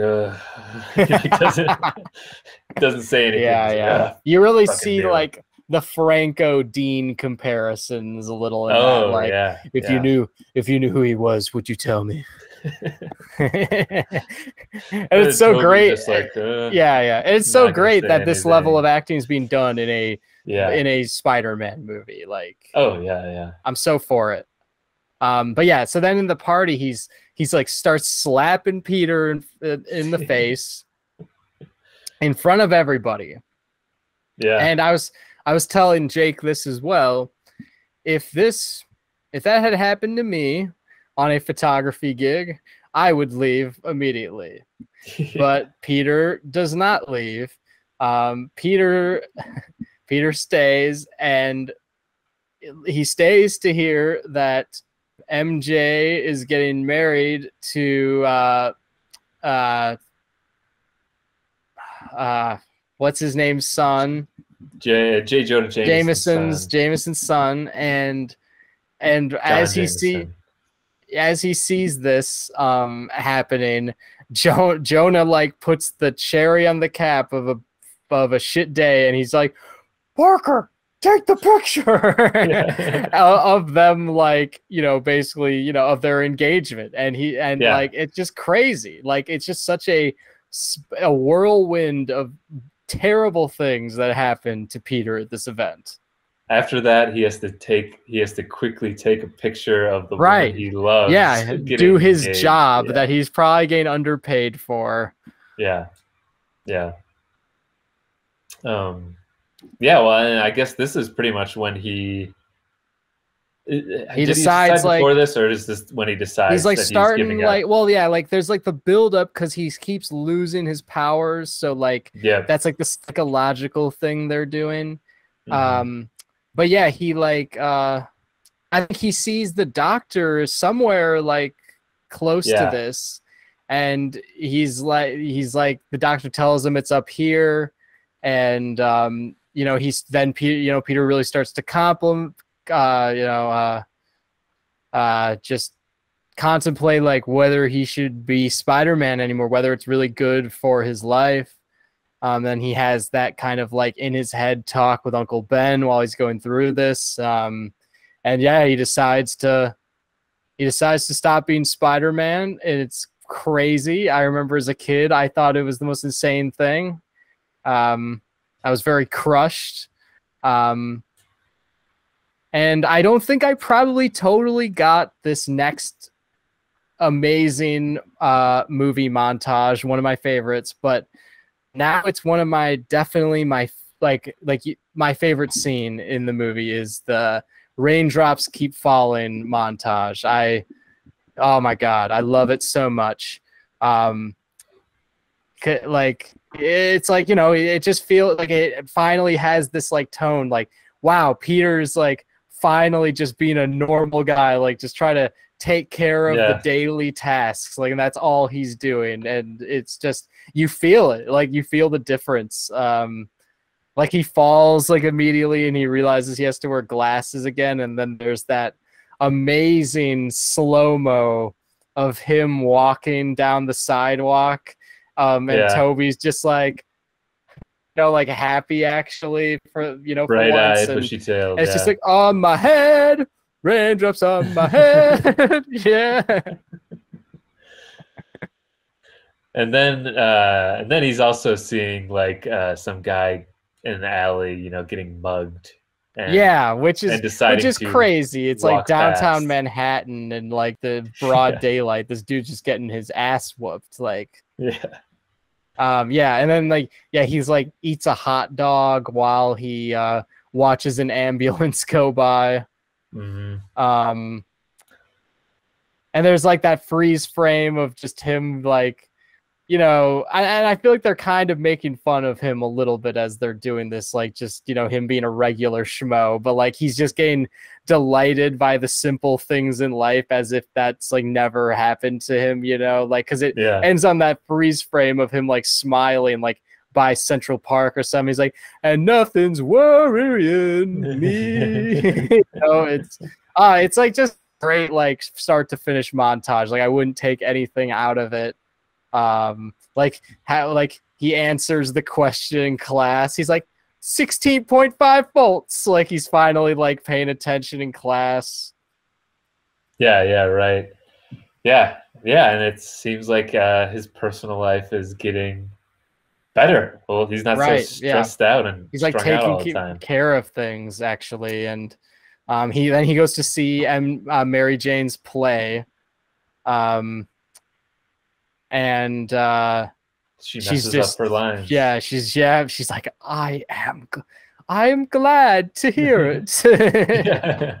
I am glad. I am glad. Yeah, yeah. The director's on the side, and Yeah.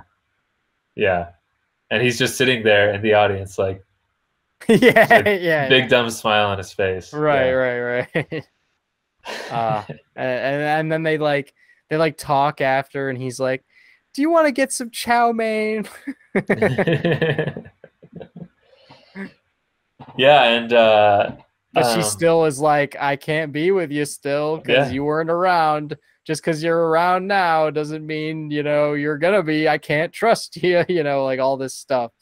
And he's once again crushed, and because that's the only reason he really did it. It's all for her. And she decides, she's still going through the wedding. So he continues to become even more confused because of that. And he I think maybe that's near the scene where he saves the child out of the fire. Yeah. Maybe. Yeah, I can't remember the exact I guess the chronological. Yeah, me neither. But I feel yeah. like that's at least maybe the next big scene. Yeah.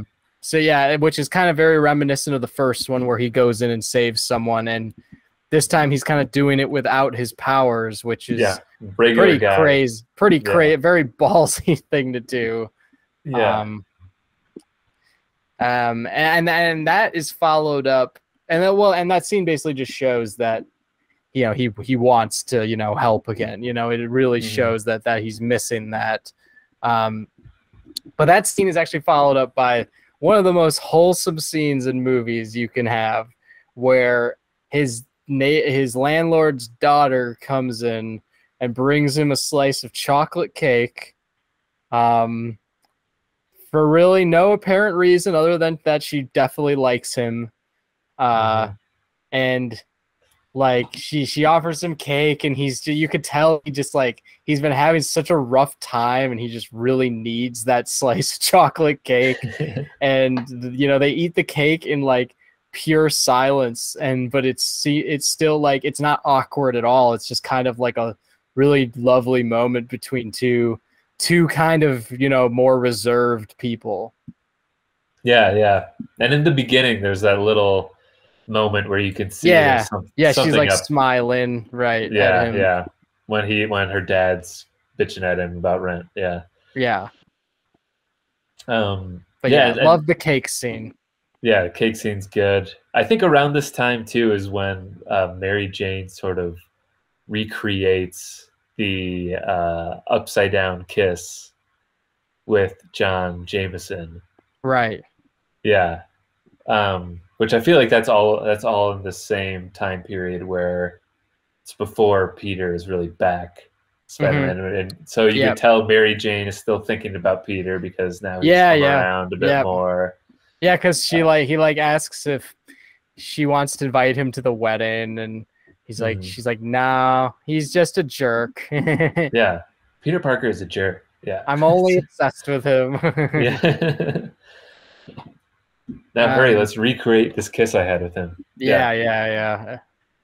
And it's also clear in that scene where she recreates the kiss that she's not into it, and when she leaves him at the altar later, it's you can see that coming by just the look she gives. So I think we're just we don't want to skip over one thing where first Peter can she talks to Aunt May about that he is responsible for Uncle Ben. That's a big scene. It's quite a monologue by Tobey Maguire as well, where they just kind of hold on him and let it like come out. It's a very long, pretty long monologue, and actually Aunt May looks kind of pissed at him in that scene, which is crazy. Yeah. And then we get to the scene where she's like, he comes and finds her moving, and she forgives him for it and everything, and then she gives that like kind of winking, like telling him that like to go be Spider-Man again, which is it's a great scene, and like the actress who plays Aunt May is so fantastic in that. Rosemary Harris. Yes, Rosemary Harris, of course. And that scene too where he's confessing about Uncle Ben's death. Like I like that I feel like there are some movies that would sort of do like a flashback sort of thing as he's describing what's happening. That would sort of take you out of like the emotion of it, but like you said, it stays on him, and as he's just detailing all the just guilt that he feels over it. Yeah, such a great scene. Yeah. And so then there's the scene where he tries to jump across a building again to try to become Spider-Man, and he ends up falling like 20 to like 30 stories. Pretty freaking hard, yeah. Yeah, and he just hurts his back really bad. Yeah, and he's sort of getting back in the game. He's trying to get back in the groove of it.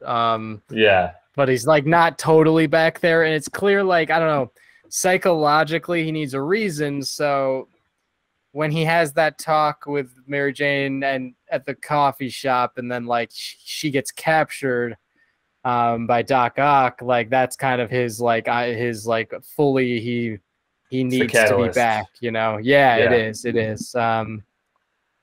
And right before that, James Franco, like, he basically sets Doc Ock on Peter. He's like, Peter Parker, make him tell you where he is, but don't hurt him on the way back to the guy, Peter. to the guy with the giant metallic arms that is going down a building and destroying bricks. Like, don't hurt him. And of course, before then too, he's a little cocky and he's not going to say anything to him. And then Doc Ock throws him around a little bit. He's like, you'll destroy the city. You're a hack. You're a hack. Yeah. Oh, that's such a great line too. Yeah. Back to like Franco again, real quick. I love the evolution of Franco's portrayal of Harry Osborn through all three movies. I think through each movie he is given more to do, and it's just very interesting. Like the third one specifically, like, say what you will about the third film, but James Franco is very good in it and has like some scenes where like similar to this, where you're like, wow, where did that come from? He was not like this in the previous film. Same thing in the third movie, like, because in the third movie he gets like really like dark and evil at times, and you're just like, holy shit, this guy right now. Yeah, keeps going to a different level each time. We have made it to the big fight between Spider-Man and Doc Ock, which is still to this day, like, even though like now as an adult I care more about obviously the things like the raindrops are falling on my head sequence, and like the fact that he only gets like this, he gets underpaid for his photos and stuff like that. Like, I still can't help but get into a very long fight sequence on the clock tower and the New York L train. It's just so damn good. Iconic scene on the train. And there's also, I feel like, other superhero movies that have replicated something similar to this too. Not in the same way. Off the top of my head, I feel like Batman Begins and The Incredibles both have some sort of subway, like elevated train type of sequence. Yeah, they do. They do. Yeah, and this is just so good, and yeah, just one of the best action sequences out of this trilogy, and so memorable too. Him holding on to the webs as he's trying to stop the train. Yeah, and yeah, just go. There's somebody posted this video on Twitter I saw a few weeks ago that they edited it to be it was that scene where he's like going like ah and hanging on for dear life, and then his arms just come detached from his body, and I've seen that. I've seen that. So yeah, funny. Yeah. There's a lot of memes. It's like there's a lot of memes of that scene, and I mean just the Raimi trilogy, especially because of the multiverse occurring this year. There's so much Raimi memes like out there for the Spider-Mans. I can't like watch a scene without like having some sort of meme reference come to my head.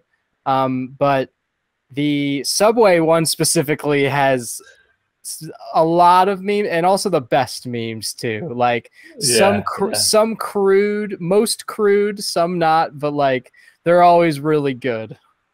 Yeah, yeah.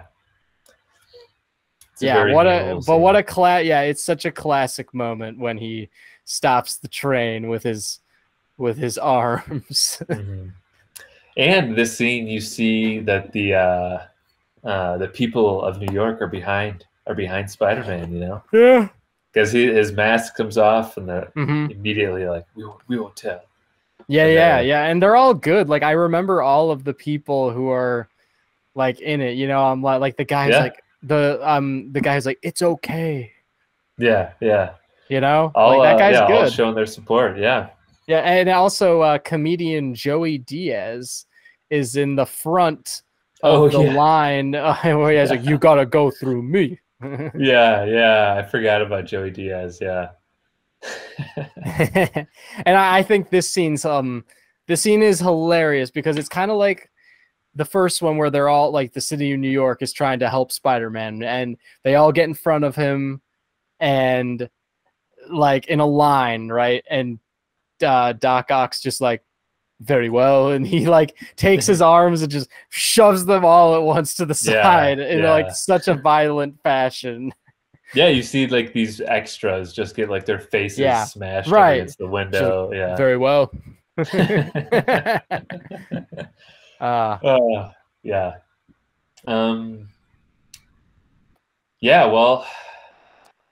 I guess so. Then he brings Spider-Man to Franco. Then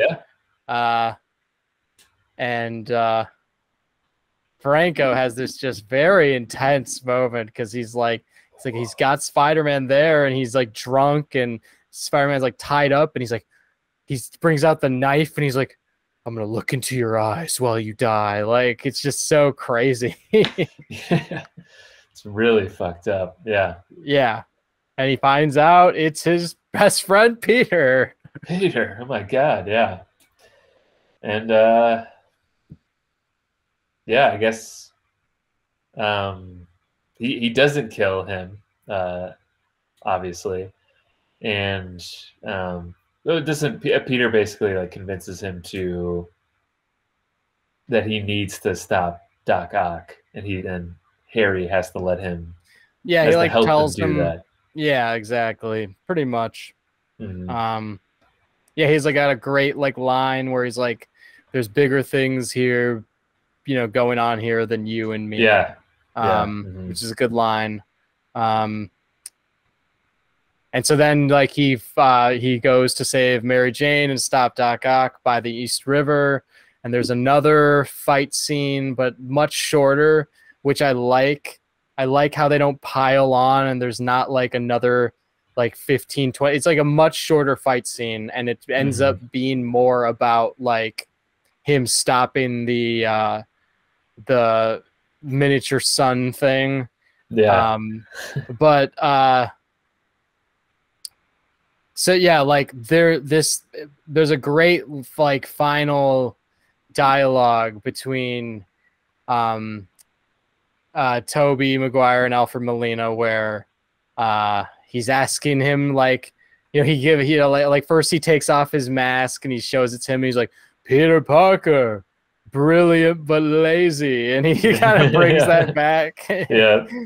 And he's like, we gotta stop it, and like, he's clear, and he's like, I won't stop it, and he's like clearly still evil, and like, really wants to like, build this sun, and like he's really trying, and then like Peter like kind of talks him out of this like kind of psychotic like phase he's gone under, mainly due to those mechanical arms that he invented.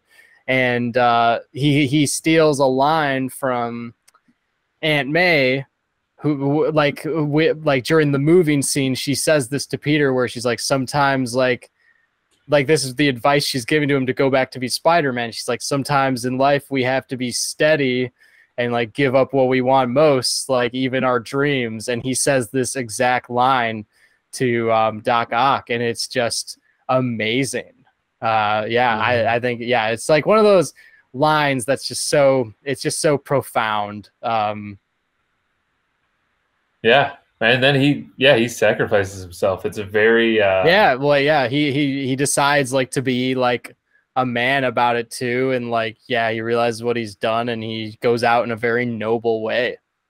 It's a very satisfying conclusion to this whole I don't know, the whole relationship between Peter and He also brings up like the line from when they first met, where he's like, you once told me intelligence was a gift, and Doc Ock like starts to remember, it's like a privilege.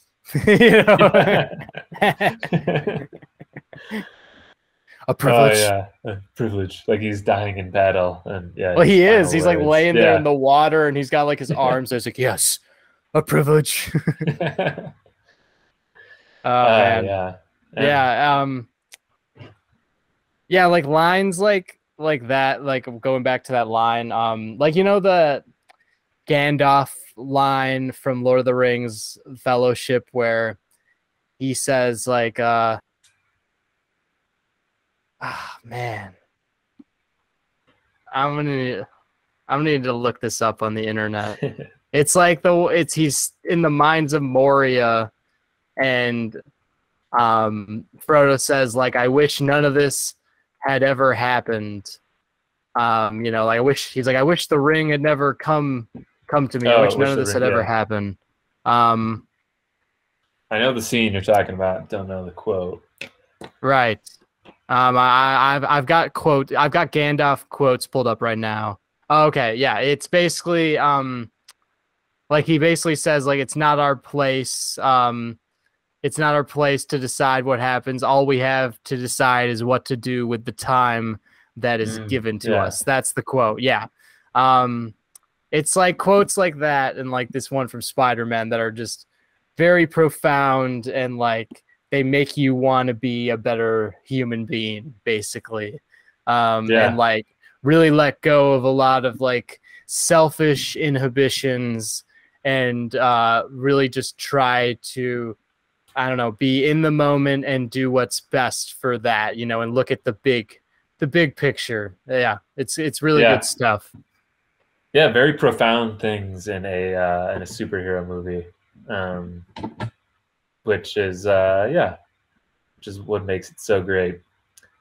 And following that, we return to another horror type scene where the movie ends on Harry finding the secret little room or area where all of his dad's Green Goblin stuff is.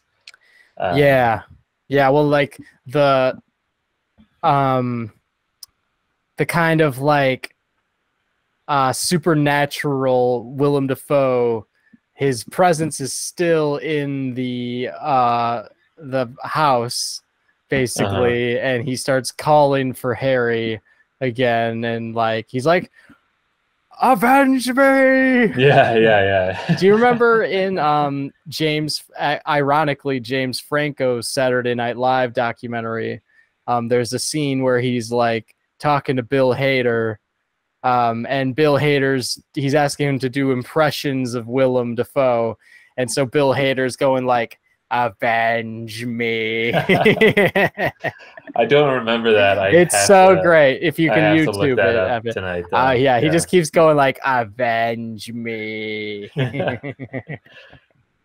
That's so funny. Yeah. And speaking of Willem Dafoe, and this scene sort of brings it back to when Harry's looking in the mirror, is that scene as a kid always freaked me out when Willem Dafoe is talking to himself in the mirror. Yeah, that is terrifying. Well, and Dafoe he's is like amazing doing that. He's in there as like, being like the innocent, like unaware that he's psychotic Willem Dafoe. He's like, where are you? And he's like, and it's like, follow the cold shiver going down your spine. And like he just finds him in the mirror, and they're just like, having these fucked up conversations. And it's crazy also in the first movie, like, you'll just like Harry will be in like a room, and he'll just hear from another room his dad's like, ha ha ha ha, and he's like, Dad, are you okay in there?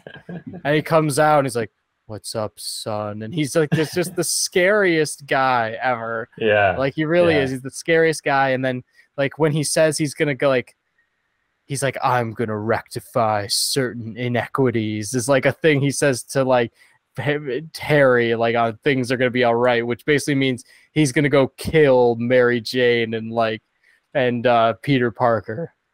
A good place to end on. And one thing we did miss though is that MJ finds out that Peter is Spider-Man, and they have like a little powwow about it after the final battle, and she kind of says like, and they also tell each other they love each other, which is pretty important to the story. And she says like, she's like, I think I always knew, and I'm like, really? Did you? You didn't really seem like you knew. Like, I believe Aunt May knew. I even believe like Jonah Jameson's like one of his like partners knows, but I don't believe MJ knew. Anyways, you wouldn't be so mean to him, MJ, if you knew. Right. You wouldn't be unfair. And so anyways, her fiance comes with like all the police, and he lowers her down to go be with him. And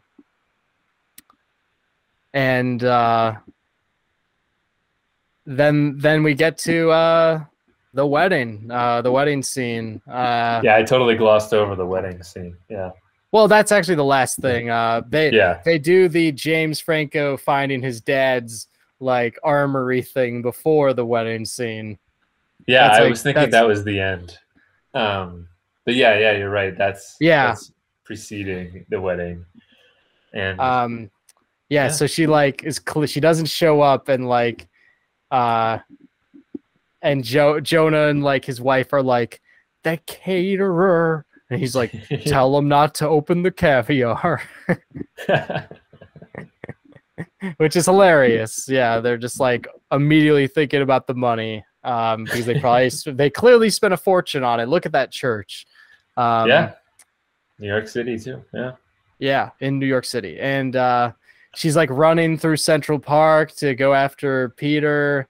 And he's just like, once again, Peter is just like, I love the way, like, because when the wedding music stops, Peter's just like sitting in his room, like staring out the window, like alone, just like very humbly, like he's like right before she comes to the door, which is funny because it's actually like her first time at his place. So like you could make a joke that she like sees the place and she's like, never mind. Yeah. What did I just do? Yeah. Yeah, like I didn't think he was doing wedding. didn't think he was doing this bad. Like I felt like I was gonna be dropping off a little bit, but he's doing pretty bad here. Clearly, he doesn't even have his own bathroom. Yeah, he has to share a bathroom with the landlord. Yeah, he shares a bathroom with the landlord. But this final monologue by Kirsten Dunst is amazing to me. Especially since she's been so like she's very in a like annoyed mood. I feel like most of this movie, like her character, and she's just so bright and like full of life and like adorably like happy in this final monologue. And it just, I don't know, like I view this like I put this scene on probably a higher pedestal than a lot of people do. I look at it as like as amazing as like very classic love scenes like all throughout cinema, like up there with like Casablanca, Always Having Paris, stuff like that. You know, I really do think it's that good. And yeah, she basically says like she's there to like she has that line where she's like, isn't it time someone saved your life, you know, like, and she basically says she's willing to take on the burden of like with him, you know, and then they kiss and like he immediately goes out to be Spider-Man, and it's like it couldn't be a better like ending. Yeah, it's so great. Yeah, just the sirens going off. Yeah, the way you see her looking out the window as he swings out into New York, and the theme, Danny Elfman's music begins playing, and then they kind of end with her looking out the window, just being like, "Oh man, what a road ahead we have." Yeah. Wow. What a movie. Yeah. Yeah. I fucking love this movie. I also think like where I am in life right now, like I couldn't have watched it at a better time, you know, like I really needed something like this. Yeah. And it's it was a much needed rewatch because this is for sure the first time where I really looked more into like the I just got more into the character of like Peter Parker, the human, rather than just the superhero aspect of it, and how great of a movie it is from many different facets. But yes, now that we are more of age of dealing with these same things that Peter was dealing with, it's much more interesting. Yeah, I relate to it all too much. Yeah, for sure. Well, that's Spider-Man 2. And like we teased in our last episode, Jurassic Park episode is coming up with producer Jake. That'll be next in anticipation of the new Jurassic World with some familiar faces. Some familiar faces. It feels good to be revisiting films again and going in depth, especially since this one is definitely one of my favorite movies, and Jurassic Park I hold very dear to me as well, so I'm excited to do that.